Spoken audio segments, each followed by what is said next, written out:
تصوف کی کتب میں تحریفات اور کتنے لوگوں کا ایمان برباد کرنے کا سبب بنے گی؟ شیخ ابن عربی، جنید بغدادی رحمۃ اللہ علیہ، اسی طریقے سے پیر مظہر جانے یہ اکابر صوفیہ گزرے ہیں، اور ان کی کتابوں کو بھی لوگوں نے نہیں چھوڑا اور اس کے اندر بھی خوب تحریفات کر دی گئیں، اور وہی تحریفات، وہی الحاقات آج ہمارے درمیان بیان کی جا رہی ہیں، جس کی وجہ سے ہمارا ایمان ضائع بھی ہو سکتا ہے۔ اسی سلسلے کے اندر ہمارا پروگرام چل رہا تھا۔ ہمیں یقیناً اللہ کی رحمت سے امید ہے کہ ہمارے یہ اکابرین صوفیہ ان غلطیوں سے بری ہوں گے، لیکن آج ہم اپنا ایمان کیسے محفوظ رکھ سکتے ہیں ان غلطیوں سے، یہ سلسلہ ہمارا چل رہا تھا۔ سر پچھلے پروگرام میں جنید بغدادی رحمۃ اللہ علیہ کا آپ نے ذکر کیا تھا، سب سے پہلے تو آپ اس کا کوئی معتبر حوالہ دیجئے، اور دوسری بات یہ کہ میں نے دیکھا کہ آج جو رسائل چھپ رہے ہیں ان میں بھی یہ واقعات موجود ہیں، وہ افراد چھاپ رہے ہیں جو ان کا خوب نام لیتے ہیں، تو اب کیا کریں کہ ان کا نام لے کر بھی غلط کوٹ کیا جا رہا ہے، اس کا کیا کیا جائے؟ غلطی ہو جاتی ہے، پہلی بات تو توجہ کبھی نہیں جاتی، ضروری نہیں ہے کہ ہر شخص کی ہر جگہ توجہ چلی جائے۔ کبھی کبھی ہوتا ہے کہ بہت سے سوالات ہم صرف نظر کر جاتے ہیں، توجہ نہیں جاتی کہ یار یہ پرٹیکولرلی یہاں پر کیا کہہ رہے ہیں، تو توجہ یہ نہیں، ہمیں توجہ دلانی چاہیے، بس اتنی سی بات ہے۔ حوالہ اس کا لے لیں، یہ جلد نمبر 26 ہی ہے، صفحہ نمبر 436 ہے۔ اس کے اندر یہ سوال ہو رہا ہے، میں پڑھ دیتا ہوں۔ کیا فرماتے علماء دین کہ جنید ایک بزرگ کامل تھے، انہوں نے سفر کیا، راستے میں ایک دریا پڑا، یہ پورا وہی واقعہ لکھا ہے کہ پھر بھائی وہ یا جنید کہتے چلو، میں اللہ اللہ کہتا چلوں گا، درمیان میں وہ آدمی بھی اللہ اللہ کہنے لگا، تب وہ ڈوبنے لگا، اس وقت ان بزرگوں نے کہا تو اللہ اللہ مت کہہ، تو یا جنید کہہ، تب اس آدمی نے یا جنید کہا، وہ نہیں ڈوبا، یہ درست ہے یا نہیں؟ یہ وہی سوال ہوا۔ اچھا جواب پہ غور کیجیے گا، کہہ رہے ہیں سوال میں یہ بات غلط ہے کہ سفر میں دریا ملا، بلکہ جانا ہی دجلہ کے پار تھا، ٹھیک ہے؟ اچھا، اور یہ بھی زیادہ ہے کہ میں اللہ اللہ کہتا چلوں گا، یعنی اس کے اندر یہ بات زیادہ آپ نے ڈالی۔ کہہ رہے ہیں اور یہ محض افتراء ہے، یہ محض جھوٹ ہے کہ انہوں نے فرمایا کہ تو اللہ اللہ مت کہہ، یعنی یہ کیا ذکر کر رہے ہیں کہ یہ محض افتراء، یہ افتراء ہے، یہ جھوٹ ہے کہ آپ نے کہا ہو کہ تو اللہ اللہ مت کہہ، منع کیا اللہ کے ذکر سے، ایسی بالکل بات نہیں ہے۔ اب یہ ہے وہ حوالہ جو میں نے آپ کو کہا تھا کہ جو بات جلد نمبر کیا ہے؟ جلد نمبر 26 ہے، صفحہ نمبر 436 ہے، تو یہ ریفرنس ہے، ظاہر ہے، اور بالکل ٹھیک بات کی ہے انہوں نے۔ بھائی کسی بھی بزرگ کے حوالے سے ہمارے سامنے کوئی واقعہ ہے، میرے اللہ کی شان کے مطابق نہ ہو، میرے رسول پاک علیہ السلام کی شان کے مطابق نہ ہو، میرے کو رد کر دینا چاہیے۔ لیکن اسی واقعے کے حوالے سے میں یہ ذکر کر رہا تھا کہ تصوف کی کتب میں تو یہ واقعہ موجود ہے، تصوف کی کتب دور، ہمارے ممبروں کے اوپر یہ واقعہ ایز اٹ از بیان ہو رہا ہے، جی ہاں بالکل، اور آج سننے کو بھی مل رہا ہوتا ہے۔ تو یہ ریفرنسز ہمارے پاس ہونے چاہیے کہ اللہ کے بندے یہ کیوں نسبت ایسی کر رہے ہیں کہ تو اللہ اللہ نہ کیا ہے، کون اللہ کے ذکر سے اسی کے اندر نا اسی سے ملتی جلتی بات ایک اور کی جاتی ہے وسیلے کے حوالے سے، وہ یہ کہ جناب میرے لیے میرا پیر وسیلہ ہے، ان کے لیے ان کے پیر وسیلہ ہے، ان کے لیے ان کے پیر، اس طریقے سے لڑی ملتی جو ہے نا نبی علیہ الصلوۃ والسلام تک جاتی ہے۔ تو تم صرف اپنے پیر کو پکارو، اپنے پیر سے باتیں کرو، اپنے پیر کی بات کرو، بقیہ اس سے اوپر تمہیں جانے کی اجازت نہیں ہے۔ یہ تصور درست اس ہے؟ کا جواب اللہ نے قرآن پاک میں دیا ہے، ان ہی الا اسماء سمیتموها ما انزل اللہ بها من سلطان، اپنی بنائی چیزیں ہیں، اپنے بنائے نام ہیں، اللہ نے اس کی سند کوئی نازل نہیں کی، اپنی بنائی چیزیں ہوتی ہیں۔ ہمیں یہ دیکھنا ہے قرآن کی مطابقت میں جو بات ہے مانیں گے، یہی مقدمہ ہمارا پیچھے چل رہا ہے کہ تصوف کی کتابوں کے اندر نہایت درجے کا بگاڑ آ چکا ہوا ہے، ہمیں نہایت احتیاط کرنی چاہیے۔ اسی چیز کو میں ذکر کر رہا ہوں فتاوی رضویہ میں بھی، دونوں طریقے آپ کو ملیں گے۔ بہت سے مقامات کے اوپر بڑی بڑی چیزیں جو مشہور ہیں ان کو رد کر دیتے ہیں، کیوں کہ بھائی ہمارے دین سے مطابقت نہیں بن رہی، لیکن کتابوں میں وہ موجود ہے، تو کتابوں میں ہونا ہمارے لیے انف نہیں ہے، چاہے کتابوں میں ہوتے ہیں، ہمیں کیا کہتے ہیں۔ اچھا، اسی طریقے سے آپ نے ابن عربی کے حوالے سے گفتگو کی تھی کہ ان کی کتابوں میں بھی بہت سارے کفریات آ گئے ہیں، تو وہ کون سے کفریات ہیں یا ان کے حوالے کیا ہے، کہاں پر یہ باتیں آئی ہیں؟ نہیں، یہ تو احمد رضا خان صاحب نے ذکر کیا، کفریات تو بہت ہیں اللہ کی ذات سے متعلق، وہ فلسفیانہ بحث اتنی زیادہ ہیں، اس میں وحدت الوجود کی جس انداز کی بحثیں ہیں تو وہ بہت زیادہ ہیں۔ اب مسئلہ اس کے صرف یہ ہوا کہ دیکھیے گا کہ ہم حسن ظن اکابرین کے ساتھ رکھتے ہیں۔ علامہ شعرانی صاحب، عبد الوہاب شعرانی رحمۃ اللہ علیہ اپنی زندگی میں ہی لکھتے ہیں اپنی کتاب کے اندر جواہر میں، وہ کہتے ہیں کہ میں نے دنیا میں گیا ہوں اور میں نے جو اوریجنل ابن عربی کا نسخہ تھا فصوصات کا مکتوبات میں نے پڑھے ہوئے ہیں، یعنی اس میں ایسی کوئی بات نہیں تھی، لیکن کہہ رہے ہیں کچھ مصری نسخے مجھے بعد میں ملے تھے کہ جس کے اندر باتوں بہت تبدیل تھیں اور اس کے اندر نہایت درجے کی کفریات داخل ہوئی تھی۔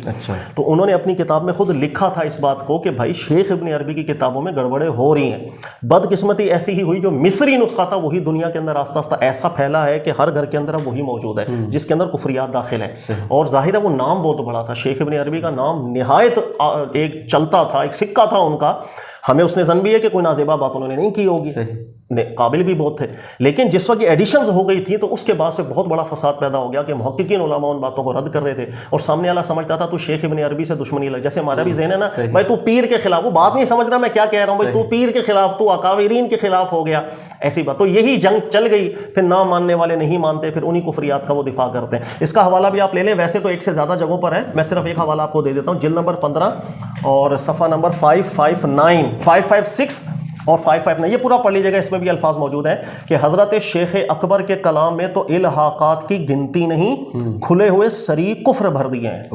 اچھا، کھلے ہوئے سری کفر بھر دیے ہیں. اور اسی سے تھوڑے آگے صفحے کے اوپر ذکر کرتے ہیں کہ فتوحات مکیہ کے تمام مصری نسخے محرفہ سے ہی منقول ہوئے ہیں اور اسی کی نقلیں مصر میں چھپی ہیں اور اب وہ گھر گھر میں موجود ہیں. اچھا، یعنی کہ جو محرف شدہ نسخے تھے وہی آگے پھر پھیلے ہیں اور گھروں کے اندر تقسیم ہوا، گھر گھر میں موجود ہیں. اچھا، ان کے یہ کہنے کے بعد کہ کفریات اس میں بھری ہوئی ہیں، جی جی، تو آج کیا ہمیں ان کے نام کی کتابیں ان کو لوگوں کو بیان کرنا کہ جناب شیخ ابن عربی بہت بڑے بزرگ گزریں گے، ان کی کتابیں لیں، ان میں جو تصوف کے واقعات ہیں ان کو اپنائیں، یہ عوام الناس کا تو عوام الناس کے لیے دروازہ بند. لیکن ایسا تو نیشنل میڈیا پہ بہت زیادہ کیا جا رہا ہے نا. وہ کیا جا رہا ہو، دیکھیں ہماری اپنی کوشش ہے، میرا اپنا ذہن ہے، مجھ سے ہر بندہ متفق نہیں ہو سکتا، اختلاف بھی کرے گا، اس کا حق ہے.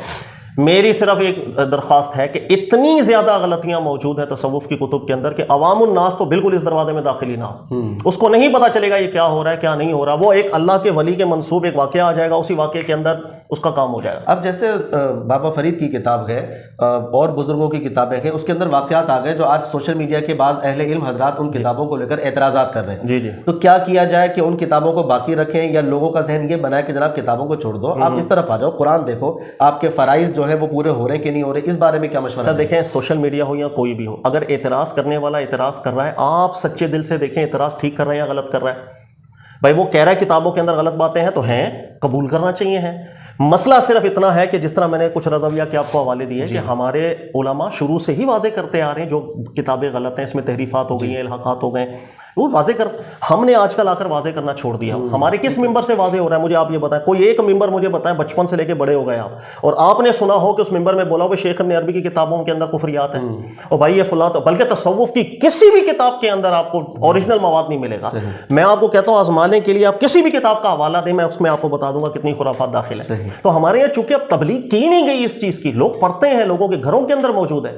ہاں وہ شخص جو دینی ماحول سے وابستہ ہے، علماء کی صحبت میں رہنے، ان کو کوئی واقعہ پڑھ کے کھٹک جائے گا، وہ کہیں گے یار مجھے گڑبڑ لگ رہی ہے، وہ علماء سے رہنمائی لے لیں گے، بچ جائیں گے. لیکن بہت سے عوام الناس سے نہیں بچ پاتے. بھائی وہ دیکھو آج بی بی عائشہ کی کہانی گھر گھر پڑھی جا رہی ہے، نہیں پڑھی، اس میں آنے والے واقعات غلط ہیں. جب غلط ہیں، عوام الناس پڑھی ہے، خواتین پڑھی ہیں، وہ علماء تک رسائی ان کی نہیں ہے، وہی غلط واقعات پڑھی جا رہے ہیں. تو ہم نے اس ایک زور ڈالنا چھوڑ دیا ہوا ہے. یہ زور ڈالیں گے، شدت کے ساتھ زور ڈالیں گے کہ بھائی یہ کتابیں سائڈ پہ کریں، قرآن پاک کو ترجیح دیا کریں. باقی کسی بھی تصوف کی خاص طور پر کتاب ہے وہ پڑھنے سے پہلے اپنے دماغ میں بٹھا لیں کہ اس کے اندر کوئی نہ کوئی غلط بات نکل آئے. مسئلہ یہ ہے کہ آپ تو اتنی آسانی سے یہ بول دیتے ہیں کہ جناب قرآن کی طرف آئے، قرآن کو مرکز بنائے، رہنما بنائے اور چھوڑے ان کتابوں کو. لیکن جن کی یہ کتاب ہے امام احمد رضا خان صاحب، ان کو بھی عصمت کا درجہ دیا ہوا ہے. کسی کو بولو نا فتاوی رضویہ میں یہ غلطی، تو ایسا شیر کی طرح دھاڑتے ہیں نا وہ، اور الٹا جوابات کے اندر آ جاتے ہیں کہ نہیں جناب ایسا نہیں ہے، تم غلط کہہ رہے ہو، تم غلط سمجھ رہے ہو، تمہاری سوچ نہیں ہے، فکر نہیں ہے اتنی اعلیٰ. وہ اعلیٰ لوگ تھے، ان لوگوں کو کیا حل کریں؟ دیکھو ہمارا کسی کو زبردستی تو منوا نہیں سکتے نا. میں نے ابھی آپ کو ذکر کیا کہ جب ہم یہ بولتے ہیں کتاب میں غلطی ہے، وہ الحاق ہے، تحریف ہے، وہ سمجھتے ہیں کہ شاید یہ شخصیت کے اوپر ٹارگٹ ہو. اب اسی کا ذہن ہے بھائی، سبحان اللہ، آپ کو آپ کا ذہن مبارک ہو. میں نے کبھی بھی کسی شخصیت کو ٹارگٹ کیا ہی نہیں. میں شیخ ابن عربی کو بھی کریڈٹ اس وجہ سے دیتا ہوں، حالانکہ کتابوں میں کفریات بھری ہوئی ہیں بے انتہا درجے کی، لیکن آج تک شیخ ابن عربی صاحب کو میں نے نہیں یہ بولا کہ وہ بندہ گمراہ تھا. میں کریڈٹ دیتا ہوں کہ جب ماضی میں علماء لکھ چکے ہیں کہ ہم نے اپنی آنکھوں سے دیکھا کہ ان کی کتابوں میں تحریفات ہو رہی ہیں، نسخے ہمارے سامنے آئے، ہمیں ایک کریڈٹ دینا چاہیے ان کو کہ وہ اللہ جانے. اگر کسی شخص نے جان بوجھ کر کے خرابیاں کیا، حساب اللہ کو دینا ہے اس نے. اسی طرح پیر مظہر جانے جانا، ان کے بارے میں جو منسوب ہم نے پڑھا بت پرستی کو جائز کر رہے ہیں. بھائی مطلب کو کہہ سکتا ہے کہ ایک بندہ عالم دین و بت پرستی کو جائز سمجھ، لیکن ان کے نام سے منسوب تو کیا، ان کے سامنے مکتوبات تو موجود ہیں، آج بھی بہت سے ایسے حوالے، لیکن ہم بری کرتے ہیں ان کو، ہم اس کو ٹارگٹ کرتے ہیں جو غلطی آ چکی. اسی طرح فتاوی رضویہ کے اندر بھی بہت سے سوالات ہیں آبجیکشنیبل ہیں. آپ دیکھیں وہاں پر حوالے غلط ہیں، وہاں پر بات نازیبا کی جا رہی ہے، تو لوگ سمجھتے ہیں آپ ٹارگٹ کر رہے ہیں کسی عالم دین کو. وہ اس کا ذہن ہے جی، آپ کو مبارک ہو. ہم یہ کہہ رہے ہیں اس کے اچھا، یہ خود اقرار اپنی زندگی میں کرتے تھے، میرے نام سے بہت سے فتاوا چلتے ہیں. یہ بعد میں کلیکشن کرنے والوں نے کہاں سے لیا، کہاں سے، یہ میں اکیلا ہوں. انڈیا کے بھی بہت سے علماء ہیں وہ کہتے ہیں فتاوی رضویہ میں بہت سے سوالات ڈال دیے جو ان کے ہے ہی نہیں ہے.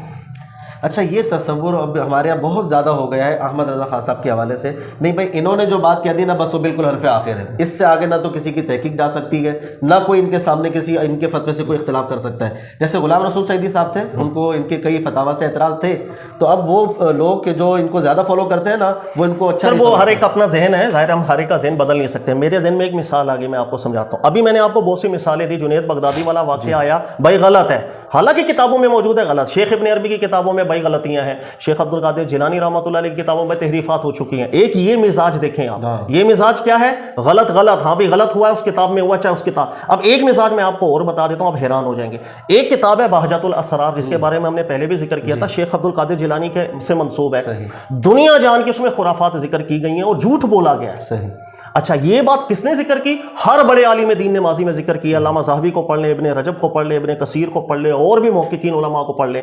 ہر بندہ لکھتا آیا کہ شطنوفی وہ جو تھا بندہ، رائٹر جو ہے وہ نیک بندہ تھا، شریف انسان تھا، قابل، لیکن اس کے نام سے منسوب جو بہجت الاسرار کتاب آئی ہے یہ جھوٹ پر مبنی کتاب ہے. یہ بات ہر عالم واضح کرتے رہے ہیں، یہ بات دماغ میں بٹھائیے گا. اب شرارت دیکھیں کیسی ہوتی ہے. شرارت یہ ہے، اب ایک رخ یہ بتایا میں نے آپ کو انصاف کا، غلط کو غلط کہنے کا. ایک رخ یہ دیکھ لیجئے گا، جلد نمبر 7 اور صفحہ نمبر آپ دیکھیے گا، یہ ہے صفحہ نمبر 574. یہاں پر ذکر کر رہے ہیں کہ امام شمس الدین ذہبی میزان الاعتدال کے جو مصنف ہے، علم حدیث اور نقد رجال میں ان کی جلالت شان اعلیٰ آشکار، بہت بڑے عالم امام ذہبی رحمۃ اللہ. اچھا آگے کہہ رہے ہیں کہ یہ جو شطنوفی تھا نا، جو مصنف ہے بہجت الاسرار کے، کہہ رہے ہیں اس کے ہم اثر بھی ہیں. کہہ رہے ہیں آپ جانتے ہیں کہ امام ذہبی صوفیہ کرام کے ساتھ ان کے روش کیا ہے، تھوڑے سخت تھے صوفیہ سے متعلق ان کی غلط حرکتوں پر. اچھا آگے کہہ رہے ہیں کہ یہ جو مصنف ہے بہجت الاسرار کی، اپنی کتاب کے اندر ان کی اس انداز کے اندر انہوں نے شان بیان کی ہے. شان سنیے گا، یہ علامہ ذہبی نے لکھی ہے. کہہ رہے ہیں کہ علی بن شطنوفی امام یکتا ہے، نور الدین لقب ہے ان کا، مصر کے اندر رہتے تھے وغیرہ وغیرہ. شیخ عبد القادر جیلانی رحمۃ اللہ علیہ کے شیلائی تھے، انہوں نے حضور کے فضائل میں 3 مجلد کے قریب جمع کیے. یہ پوری عبارت نقل کس کی ہے؟ میزان الطبقات کی، امام ذہبی کی انہوں نے عبارت نقل کی ہے کہ امام ذہبی رحمۃ اللہ علیہ کے بارے میں یہ کامنٹس دے رہے ہیں. اچھا اس کے آگے کیا لکھتے ہیں؟ پر ظاہر کے امام ذہبی کے مثل یہ کلمات جلیلہ اس جناب کی کمال وثاقت اور عدالت ثابت کر رہی ہے. میں مختصر کر، یعنی کہ انہوں نے جو تعریف کی ہے، یہ تعریف اس بات پر دلالت کر رہی ہے کہ وہ بہت زبردست بندہ تھا، سچا تھا، جو بات کہنا چاہ رہا ہے ٹھیک ہے.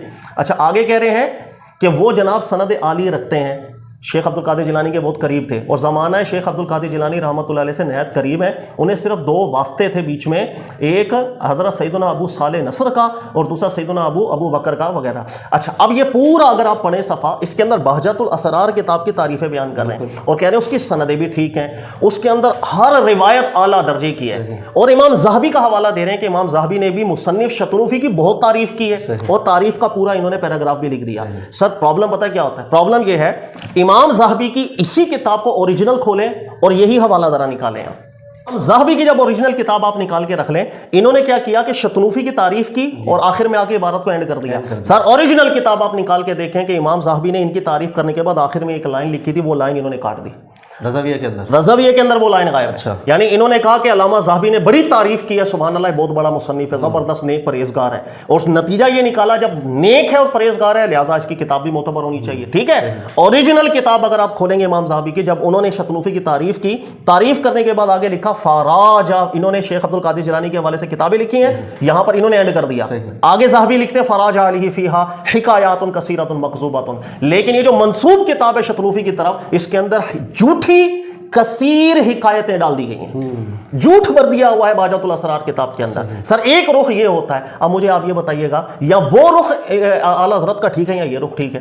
یعنی وہ رخ یہ ہے کہ غلط کو غلط کہنا ہے، بھائی یہ غلط ہے، جنید بغدادی نے ایسا کہا. شیخ ابن عربی کی کتابوں میں بھی تحریفات ہو چکی ہیں، کفریات. اور ایک یہ ہے کہ آدھا حوالہ ڈال دیا، اگلی لائن خالی جس کے اندر وضاحت ہو رہی تھی کہ بھائی اس کے اندر تو جھوٹ بھرا ہوا ہے، اور یہاں پر صرف تعریف تک رک گئے. تو سر کوئی ایک عالم دین ایسا حوالہ دے سکتا ہے جس کے اندر خیانت کر لی جائے؟ تو یہ وہ وجہ ہے کہ جب بہجت الاسرار کتاب کی بات آتی ہے جو شیخ عبد القادر جیلانی کے نام سے جھوٹی حکایات پر مشتمل ہے، اس کے اندر آدھے حوالے ہمیں ملتے ہیں اور باقی کتابوں کے حوالے سے پورے ملتے ہیں. اس لیے میں اکثر کہتا ہوں کہ 2 رخ ہیں فتاوی رضویہ کے، ایک لگتا ہے عالم کی لکھی باتیں اور ایک لکھتا ہے بھائی خیانت عالم کرے گا.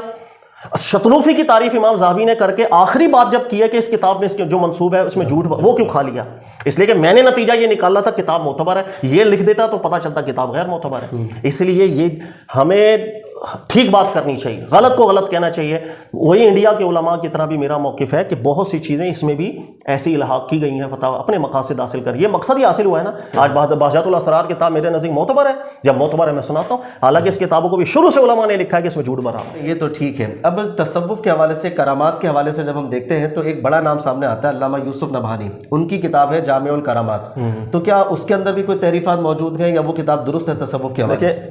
علامہ یوسف نبہانی رحمۃ اللہ تعالی علیہ بڑے عالم دین گزرے ہیں، اور ان کی بہت سی تصانیف ایسی ہیں جس کو پڑھ کے دل خوش ہوتا ہے. انسان کہتا ہے کہ کوئی عالم دین ہے جو یہ بات لکھ رہا ہے. لیکن بات وہی ہے، جیسے ہی تصوف کی کتابوں کا نام آتا ہے نا اس میں گند آ جائے گا. جامع الکرامات نام کی کتاب ہمارے یہاں اتنی چلتی ہے کہ اگر آپ آج کل کے رسائل اٹھا کر کے پڑھیں جو ہمارے یہاں سر، اس کے اندر اگر کرامت علامہ یوسف نبہانی کی کتاب جامع الکرامات کا یہ حوالہ ہوتا ہے. بدقسمتی یہ ہے کہ شاید ہم پڑھتے نہیں ہیں، مجھے حیرانی ہوتی ہے. اچھا میں ایک مثال اگر آپ کو جامع الکرامات کی دوں، اس کا حوالہ بھی لے کے آپ ڈال دیجیے گا پروگرام کے اندر، لوگوں کو بھی فائدہ ہو. اور لیکن یہ تھوڑا سا اوپن ہو جائے گا اگر آپ مجھے اجازت دیں، لیکن لوگوں کو سمجھ کے لیے آپ بھی ناراض مت ہوئیے گا. بات تھوڑی سی فحش انداز کی ہے لیکن میں سمجھانے کے لیے کہ دیکھیے گا اکابرین کے نام سے کیا کیا کچھ کتابوں کے اندر آ جاتا ہے. وہ کتابیں چھپ رہی ہوتی ہیں، ہم اسی کے حوالے دے رہے ہوتے ہیں. بدقسمتی یہ ہے. آپ اس کے اندر ایک چیز ہے، اچھا اس میں آپ کتاب کھولیں گھر جا کے جامع الکرامات، شیخ علی عمری صاحب ان کا باب کھول دیں، ان کی تعریفیں بیان کریں گے اور کرامتیں لکھیں گے. اچھا ان کی کرامت پتہ ہے کیا لکھ رہے ہیں؟ کرامت لکھ رہے ہیں کہ ان کے شاگرد مرید کہہ رہے ہیں کہ بھائی میں اور ان کا سالہ یعنی میرے پیر صاحب کے جو سالے ہیں، ہم تین ایک دفعہ بند کمرے میں تھے. انہوں نے حمام ذکر کیا، حمام کے اندر ہم تینوں تھے اور کوئی نہیں تھا. کہہ رہے ہیں کہ ہمارے پیر صاحب کو غصہ آ گیا کسی بات پر اپنے سالے پر. جب غصہ آ گیا تو انہوں نے دیکھا آس پاس کوئی چیز ملی نہیں جس سے وہ سزا دیتے. اب کیا کیا؟ کہہ رہے ہیں انہوں نے کرامت ظاہر کی، اور کرامت ایسی ظاہر کی انا للہ استغفر اللہ، کہ ان کی جو شرم گاہ تھی انہوں نے کہا وہ لمبی ہونا شروع ہو گئی. اچھا لمبی ہوتے ہوتے یہ الفاظ موجود ہیں، فاخذ الشیخ احلیل نفسی، یہ ریفرنس لے لیجیے گا، ڈالیں لوگ سارے پڑھیں. اب یوسف نبہانی کتنا بڑا نام ہے، اس کی کتاب کے اندر یہ کرامت بیان ہو رہی ہے. غور کیجیے گا. کہہ رہے ہیں اب شرمگاہ جو ہے نا وہ لمبا ہوتا چلا گیا یہاں تک کہ ان کی کندھے سے بھی اوپر نکل گیا. اس کے بعد اپنی ہی شرمگاہ کو انہوں نے ڈنڈا بنا کر کے پکڑا اور اس کو سزا دی. کہہ رہے ہیں اس کے بعد پھر کرامت کا ظہور یہ ہوا کہ پھر آٹومیٹکلی جو ہے نا وہ ٹھیک ہو گیا بالکل. کہہ رہے ہیں پھر ہم کمرے سے باہر چلے گئے. جب کمرے سے باہر چلے گئے تو میں نے لوگوں کو بیان کیا گیا اور حضرت نے تو ایسا کیا. کہہ رہے ہیں پھر حضرت نے کہا کہ نہیں نہیں میرے پاس تو وہ ہے ہی نہیں. کہہ رہے پھر میرا ہاتھ پکڑ کے اپنی شرمگاہ پہ لگایا، کہا چیک کر لے کہ وہاں پر کچھ ہے یا نہیں. کہہ رہے میں نے دیکھا تو وہاں پر کچھ بھی نہیں تھا. یہ کرامت بیان ہوئی ہے جامع الکرامات کتاب علامہ یوسف نبہانی کی. آپ بلیو کر سکتے ہیں کہ مجھے شاید بتاتے ہوئے شرم آ رہی ہے. تو سر اب کیا کریں تصوف کے حوالے سے؟ یہی کریں جو میں سمجھا رہا ہوں. تصوف کی کوئی کتاب معتبر نہیں. فحش پر مشتمل، کفر پر مشتمل. لوگ پڑھنے سے پہلے اپنا دماغ بنا لیں کہ اس کے اندر غلط بات ہی آئے گی. فقہ کے مسائل بھی ذکر ہو تو چیک آؤٹ کریں اس کو. عقائد کی کوئی باتیں ہیں تو اس کو بھی چیک کریں. کرامتوں کی بھی کوئی بات ہے سب کچھ چیک کریں. بلکہ کیوں کریں، کیوں ٹائم ضائع کریں ان کتابوں پر؟ اللہ کی کتاب کو پڑھیں، وہ ہم نے چھوڑ دی ہوئی ہے. یہی سمجھانا مقصود ہے. کیا کہہ رہے ہیں، اس کے تو بڑے حوالے ہوتے ہیں اور بہت زیادہ مشہور کتاب ہے. جو بھی کرامت کہیں سے ملتی ہے تو تقریباً اسی کتاب سے آ رہی ہوتی ہے. جی جی. تو ایسی بے شرمی والی باتیں لکھ رہی ہے، مطلب مجھے خود شرم محسوس ہو رہی ہے. مطلب لکھنے والے کو تھوڑی شرم نہیں کرنی چاہیے؟ کرنی چاہیے نا بھائی. لکھنے والے کو چھوڑو. آپ سے یہ بات ذکر کروں کہ یہ کچھ زیادہ آپ نے حوالہ نہیں دے دیا غلطی؟ سر یہ ایک حوالہ دیا ہے، جامع الکرامات کتاب کبھی نکال کے خود پڑھی. اس طرح کے بے حیائی پر مشتمل 50 واقعات آپ کو مل جائیں گے. یہ میں نے صرف ایک مثال آپ کو دی ہے. تو سر لیکن پرابلم پتہ ہے کیا ہمارے یہاں، ہمیں جب کسی دوسرے فرقے سے نفرت ہوتی ہے نا تو اس کا کوئی بڑا عالم جس نے 1000 کتابیں بھی لکھی ہوں، ہم اس 1000 کتابوں میں سے کوئی ایک کتاب نکالتے ہیں، اس ایک کتاب کے ایک صفحے پر کوئی ایک لائن پکڑ کے کہتے ہیں یار ہمیں یہ گستاخی لگ رہی ہے، وہ کافر ہے.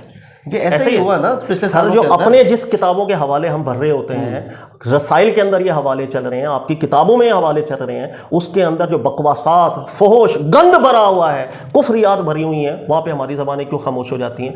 ہمیں بیان کرنا چاہیے. کوئی حوالے نہیں دینے چاہیے. تصوف کے بعد جب لوگوں کو بتائیں اسی طرح بتائیں کہ سب کچھ بگڑا ہوا ہے بھائی، اس کا دین سے کوئی تعلق نہیں بنے گا جب تک قرآن کی مطابقت میں کوئی بات ہے مان لیجیے گا ورنہ چھوڑ دیجیے گا. ٹھیک ہے سر، پھر انشاءاللہ اور بھی باتیں سیکھتے رہیں گے. ابھی ٹائم زیادہ طویل ہو گیا ہے تو ناظرین انشاءاللہ پھر اسی سلسلے کو ہم آگے بڑھائیں گے. اگر آپ کو یہ معلومات اچھی لگیں، یہ پروگرام اچھا لگا تو اس کو آگے شیئر بھی کیجیے اور اس چینل کو سبسکرائب بھی کیجیے. اور جتنی بھی کتب ہے، اولیاء ہے، صوفیاء ہے، جو ہمارے اکابرین ہیں، ہم ان کے بارے میں حسن ظن ہی رکھتے ہیں. کسی پر ہم تنقید نہیں کرتے یا ان کو مورد الزام نہیں ٹھہراتے ہیں، بلکہ ہم حسن ظن رکھتے ہیں کہ انہوں نے ایسا نہیں کہا ہوگا. یہ بات کی تعریفات ہیں، بات کے الحاقات ہیں. اور آج اگر ہم اس کو قبول کر رہے ہیں تو اس کا مطلب ہے ہم نے اپنے بزرگوں کی طرف اس باتوں کو منسوب کر دیا. اور اگر ہم بالکل انکار کر دیں نہیں جناب ان باتوں کا تعلق ہمارے بزرگوں سے نہیں ہو سکتا ہے، وہ اچھے لوگ تھے، ان کی دیگر کتب میں بہت اچھی تعلیمات موجود ہیں، تو ہم اپنے بزرگوں کی عزتیں محفوظ کرنے میں کامیاب ہو سکتے ہیں. اللہ تعالی ہم سب کو سمجھنے کی توفیق عطا فرمائے.